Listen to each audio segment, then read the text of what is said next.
if we wind the clock back some, let's say 50 years ago, there would have been a lot of pressure for a woman in your position to say, look, you know what, the only salvation for you is to remarry.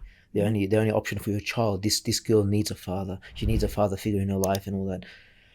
Were you confronted with that? And how do you cope with all that? Obviously, it would have crossed your mind that, look, you know what, there is a role for a male in her life, in my life. How am I going to fill that void? How do I tackle all this? That wasn't 50 years ago. That's literally right now. Yeah. That's still, maybe 50 years ago, that was the only option, period. Yeah. But now, those exact same words are still spoken. Exact same. I remember just like weeks after my husband passed away, I was still in my mourning period, like the idda. And I would hear people say, like, you'll find someone instead of him, and, you know, all these things. And at that point, that felt very heavy, and it felt like betrayal almost, right? I'm not saying it is betrayal. It's absolutely not. There's nothing wrong. And we're encouraged to, you know, get married. We're encouraged to be in like good, healthy relationships. But I'm just saying, at an emotional level at that time, it was like absolutely unacceptable for someone to say that to me. And because I would react not very nicely when people would say that to me, eventually they stopped saying it. Like, my family will never talk about it unless I would bring it up. You just shut it down? I would just shut it down. I'm like, you know what? No.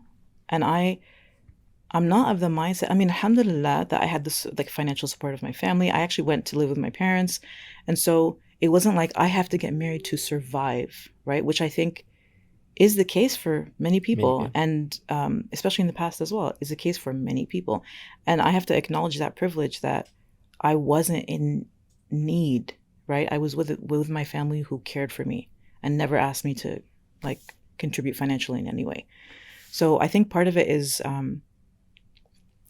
women are in need and they're vulnerable, right? Single parents, single moms, like widows especially, they're in a vulnerable position.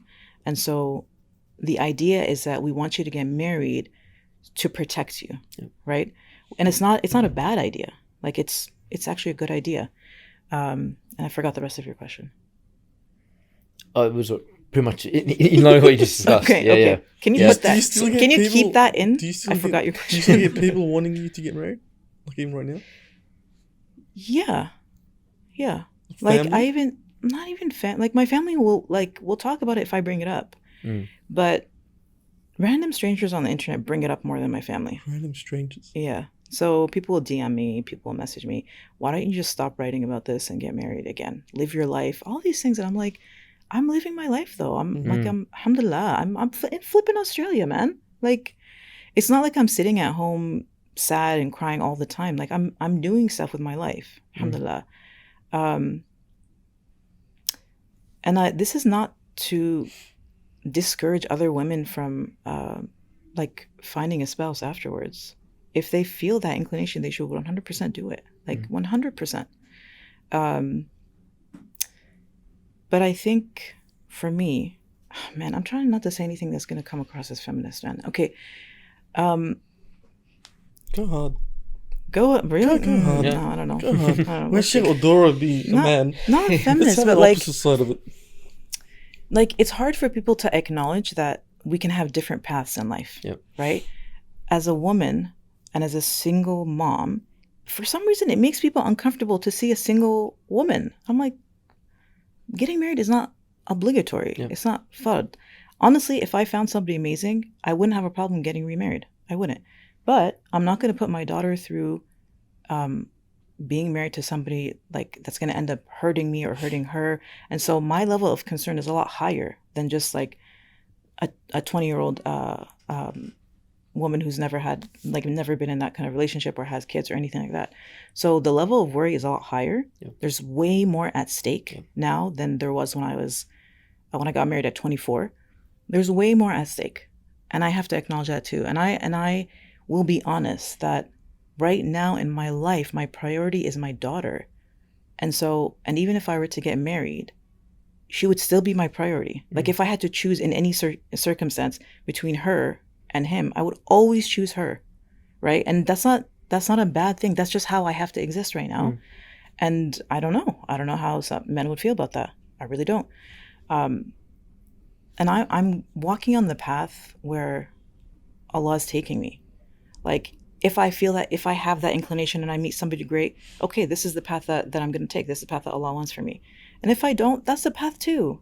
Like, I don't know why it makes people uncomfortable to just see a single woman existing. Yeah. It really makes people uncomfortable. And I don't know if that's because they secretly wish that they were also single and like were able to do so. I don't know. Or because it's, I mean, how can it be concern for me? It's a random stranger on the internet. You have no idea who I am. Like, the only way you know me is through what I post. And what I post is 0.5% of who I actually am, of my life. So yeah, and like, we live in a world too where it's not necessary for my survival to be married. Yeah. And alhamdulillah, like that's not a bad thing. Like I can make my way in the world without a man. Oh God, that sounds terrible. Like I can make my way in the world without having to be in a relationship. Yeah. You know what I mean? And we do live in a time where women have choices. People don't love that, right? They don't love that women have choices now. But, and people love talking about how, oh, the divorce rate is going up, blah, blah. It's only because we have a choice now. Yeah. Like 50 years ago, if you left, you would be destitute. You would be on the street, right? And the taboo is like so intense that you would basically be like a reject of society. Now, actually, it's kind of the same now. You're like, divorced women are like rejects, unfortunately, which is really bad. How did we get into talking about divorce? I don't know. I really don't know. But please ask your next question. Yeah.